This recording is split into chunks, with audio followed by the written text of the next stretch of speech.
What do you think, Joe, having been in a place where I'm sure you can really relate to what Dak is going through right now? No, well, interestingly enough, with Dak and Alex, I saw both injuries. I didn't see mine. I saw Dak's ankle, and I thought it was just a dislocated ankle. And then all of a sudden, I could see the anguish in his face and get the reports. I felt so bad for him. I mean, you hate to see anybody get hurt like that. And, he was having really, even though the team wasn't doing real well, Dak was having an incredible year.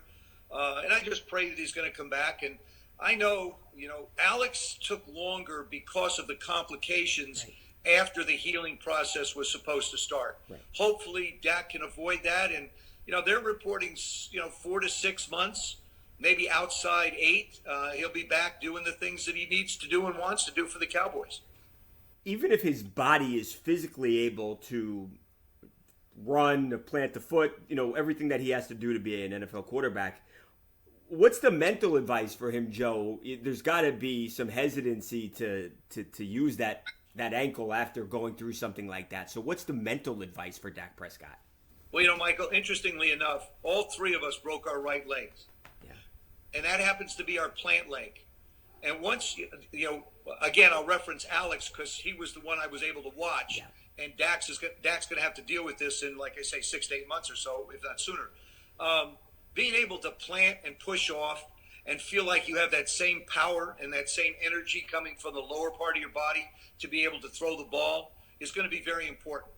But it's a little bit like, Paul George went through this trying to jump when he broke his. Yeah. Kevin Ware at Louisville, same thing. The first time we really saw that on television. Everybody has to gain back that confidence that they can do what they did. And in Dak's case, it's going to be once he starts planning and once he starts moving to the left and to the right, that's going to be something for everybody to observe. I know for me, the last important movement that I was able to get myself to do and move comfortably was when I was sort of flushed or running to the left.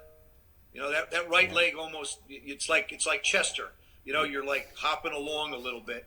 But I'm really confident, and hopefully, like I say, there's no infection, no complications after the surgery he had today, but that he'll do well.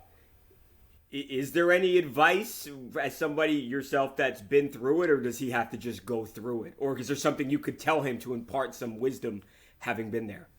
I think first of all, listen to your doctors. They know, they've been there, they know. So pay attention to the schedule that they put you on. And I don't have to remind him about the will that he has. I know the kind of person he is. I had a wonderful visit with him at the Super Bowl a couple of years ago. Root like heck for him. Yeah. I hope I don't know what the Cowboys are going to do regarding the economics in his situation, but to me, I really don't care.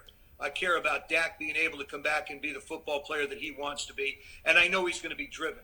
So I'm already sort of excited about his future going forward.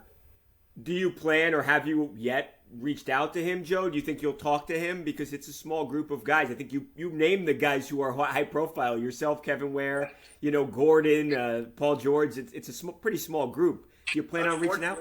Yeah. Michael, unfortunately, it's a fraternity that continues to grow, and we don't want any more members, okay? Yeah. I can just tell you that. I'd love to reach out to Dak. As a matter of fact, I put feelers out to see if it's a possibility that I might be able to just have a conversation with him and tell him, man, no matter what you go through mentally, you're going to get through this and you're going to be okay. That would be my advice to him.